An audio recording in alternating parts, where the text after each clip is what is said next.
आप देख रहे हैं न्यूज नाउ 24/7। ताज़ा खबरों के लिए हमारे साथ बने रहें।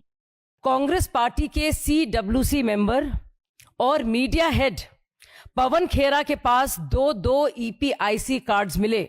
1980 में सब जानते हैं सोनिया गांधी एक इटालियन नागरिक होने के बावजूद वोटर लिस्ट में अपने को उन्होंने शामिल किया था, यानी नागरिक बनी बाद में, वोटर लिस्ट में नाम पहले है। तो वोट चोरी के इल्जाम लगाने वाली ये पार्टी दरअसल जानी जाती है वोट डकैती के लिए। ये वोट अधिकार यात्रा नहीं है, सत्ता मेरा जन्म सिद्ध अधिकार, ये उस अधिकार की यात्रा है और ये नवाबी सोच को उनकी प्रमाणित करती है। भारतीय जनता पार्टी नेता शाजिया इल्मी ने बुधवार को कांग्रेस नेता पवन खेड़ा और उनकी पत्नी कोटा नीलिमा पर दो मतदाता पहचान पत्र रखने का आरोप लगाया। इल्मी ने कांग्रेस पार्टी को वोट डकैत करार देते हुए आरोप लगाया कि 1980 में सोनिया गांधी का नाम मतदाता सूची में दर्ज था, जबकि उस समय वो इतालवी नागरिक थीं।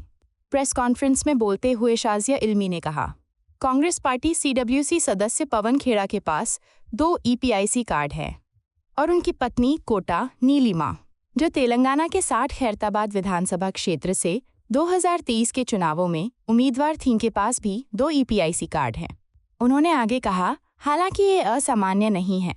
1980 में सोनिया गांधी एक इतालवी नागरिक होने के बावजूद मतदाता सूची में शामिल थीं। वे वोट डकैत हैं।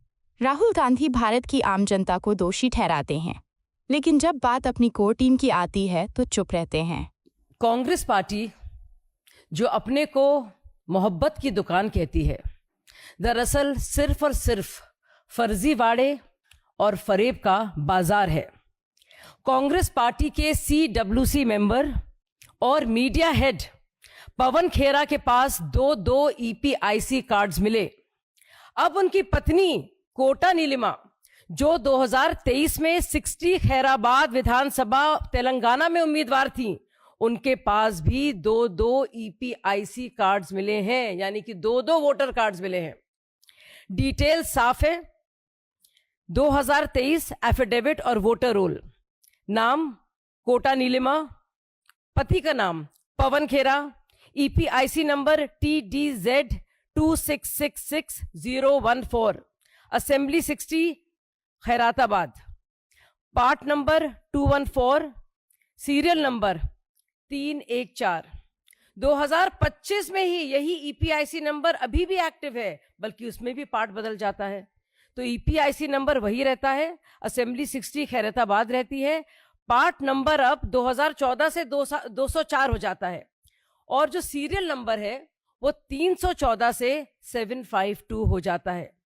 लेकिन खेल यह भी खत्म नहीं होता। जरा सोचिए, एक और EPIC कार्ड, एक और वोटर कार्ड, और इस बार दिल्ली से निकल कर आता है, ये प्रकट होता है। इसमें नाम कोटा नीलिमा, लेकिन इसमें नाम है के नीलिमा। सोचने वाली बात है।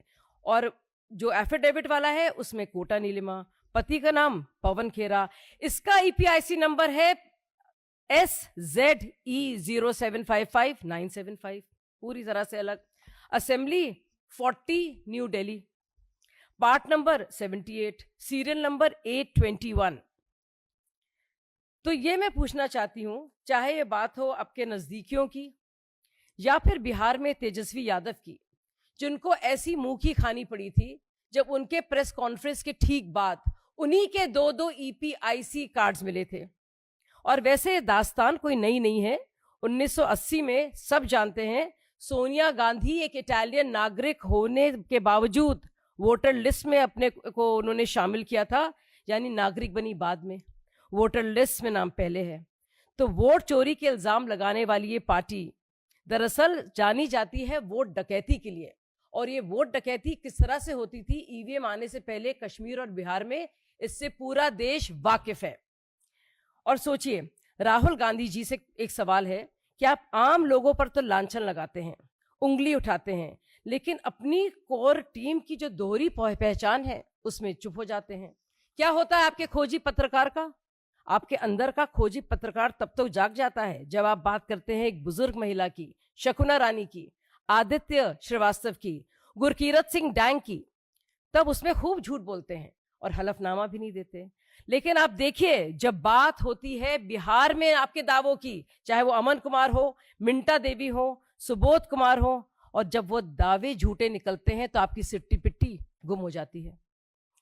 हम सब जानते हैं सीएसडीएस लोक नीति के संजय कुमार ने कैसे अपने आंकड़ों को लेकर सार्वजनिक तौर पर माफी मांगी है, और कल तक राहुल गांधी जो प्रेस कॉन्फ्रेंस कर करके देश के ईमानदार वोटर को बदनाम कर रहे हैं और उनकी पहचान को सार्वजनिक कर रहे हैं, उसको कहा जाता है डॉक्सिंग अंग्रेजी में, यानी आप टारगेटेड हरासमेंट कर रहे हैं कुछ लोगों का, उनका नाम सार्वजनिक कर रहे हैं और उनको परेशान कर रहे हैं और सरेआम बदनाम कर रहे हैं। दरअसल ये वोट अधिकार यात्रा नहीं है, सत्ता मेरा जन्म सिद्ध अधिकार, ये उस अधिकार की यात्रा है और ये नवाबी सोच को उनकी प्रमाणित करती है। कांग्रेस ने एक बार फिर साबित कर दिया है कि उसे लोकतंत्र से मतलब नहीं है, वोट छलावे से मतलब है। हम मांग करते हैं कि इलेक्शन कमीशन इसकी उस स्तरीय स्तर पे जांच करे और दोषियों के खिलाफ कानूनी कार्रवाई करे और राहुल गांधी अपनी इस चुप्पी को फौरन तोड़ें। आपको यह वीडियो पसंद आया हो तो इसे लाइक करें, हमारे चैनल को सब्सक्राइब करें।